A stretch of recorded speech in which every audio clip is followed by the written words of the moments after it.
एसटीची भाडेवाढ 24 ऑगस्टच्या मध्यरात्रीपासून लागू झाली आहे। प्रवाशांना तब्बल 25 ते 100 रुपये अधिक मोजावी लागणार आहेत। एसटी बसची दरवाढ 24 ऑगस्टच्या मध्यरात्री लागू करण्यात आली आहे। 14.90% इतकी म्हणजे जवळपास 15% ही दरवाढ करण्यात आली आहे। त्यामुळे लांब पल्ल्याच्या प्रवाशांना त्याचा ताण पडणार आहे। प्रवाशांना जुन्या दरामध्ये तब्बल 25 ते 100 रुपये अधिकचे मोजावे लागणार आहेत आणि त्यामुळे बसमध्ये प्रवास सर्वसामान्यांनी मात्र रोष व्यक्त केलेला आहे। दरम्यान भाडेवाढ झाल्यानंतर एसटीचे दर कसे असणार आहेत ते आपण पाहूयात।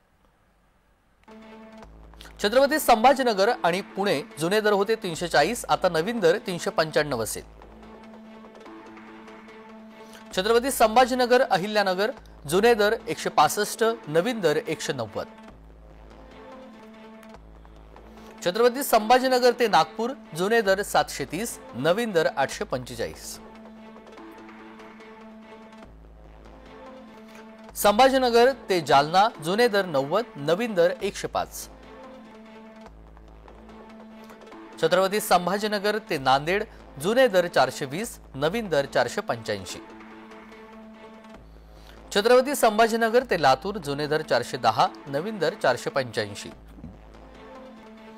छत्रपती संभाजीनगर ते भीड जुने दर 200 आणि नवीन दर 230।